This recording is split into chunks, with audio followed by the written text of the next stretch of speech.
اسرائیل کی جانب سے غزہ پر جوابی حملوں کے رد عمل میں حزب اللہ نے کہا ہے کہ وہ اسرائیل کے خلاف لڑائی میں حصہ ڈالنے کو تیار ہے، جبکہ حزب اللہ اور اسرائیلی فوجیوں کے درمیان سرحد پار فائرنگ کا تبادلہ بھی ہوا ہے۔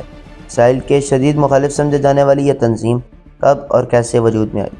اسرائیل پر اچانک حملے کے بعد، جس میں کم از کم 1400 افراد ہلاک ہوئے، حزب اللہ اور اسرائیل کے درمیان سرحد پار فائرنگ کا تبادلہ ہوا ہے۔ دیری اثنا اسرائیل کے غزہ پر جوابی فضائی حملے جاری ہیں، جس میں اب تک ہزاروں فلسطینی افراد ہلاک ہو چکے ہیں، جبکہ حزب اللہ گروپ نے کہا ہے کہ وہ اسرائیل کے خلاف لڑائی میں حصہ ڈالنے کے لیے مکمل طور پر تیار ہے۔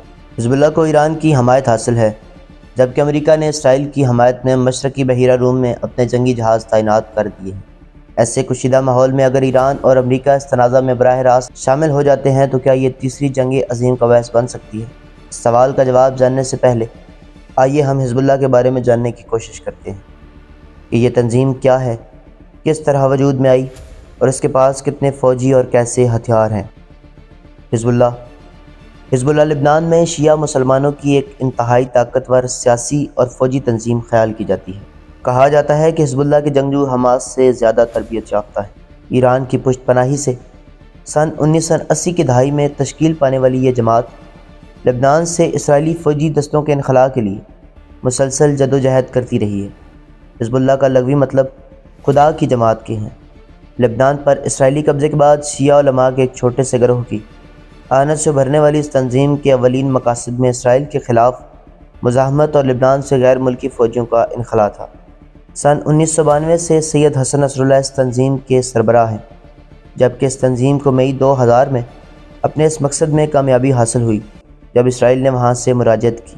اس عمل کے پس منظر میں حزب اللہ کی عسکری ونگ اسلامک ریزسٹنس کا ہاتھ تھا۔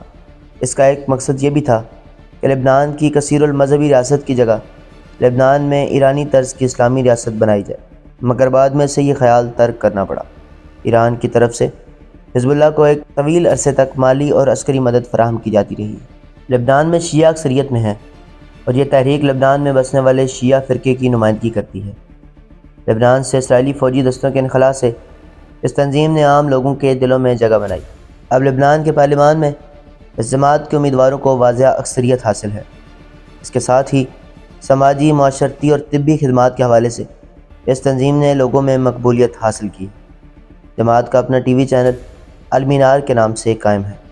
حزب اللہ پر کئی سالوں سے خاص طور پر اسرائیلی اور امریکی اہداف کے خلاف بم دھماکے اور سازشیں کرنے کے الزامات لگائے جاتے رہے ہیں۔ اسرائیل، خلیجی عرب الممالک اور عرب لیگ نے دہشت گرد تنظیم قرار دے رکھا ہے۔ حزب اللہ کو شام کے صدر بشار الاسد کا ایک کٹر اتحادی سمجھا جاتا ہے اور اس نے شام کی خانہ جنگی کے دوران مسٹر اسد کی طرف سے لڑنے کے لیے ہزاروں عسکریت پسند بھیجے۔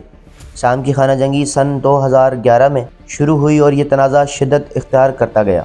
حکومت کی حامی افواج کو حزب اللہ کے ساتھ باغیوں کے ہاتھوں جانے والی زمین کو دوبارہ حاصل کرنے میں فیصلہ کن ثابت ہوا، خاص طور پر پہاڑی لبنانی سرحد کے ساتھ۔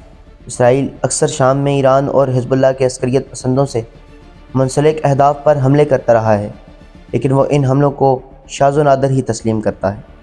تاہم شام میں حزب اللہ کی شمولیت نے لبنان میں فرقہ وارانہ کشیدگی کو تیز کر دیا ہے۔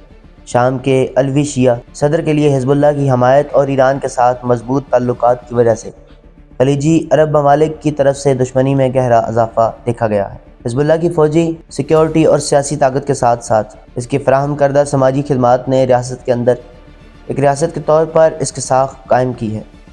اس کا حکومتی اداروں سے مقابلہ ہے، جس کی وجہ سے اس کے حریفوں کی طرف سے اس کی سخت تنقید کی جاتی ہے۔ بعض معاملوں میں اب اس کی صلاحیتیں لبنانی فوج سے زیادہ ہیں۔ سن 2006 کی جنگ میں اسرائیل کے خلاف ان کی عسکری قوت کا خاطر خواہ استعمال بھی کیا گیا ہے۔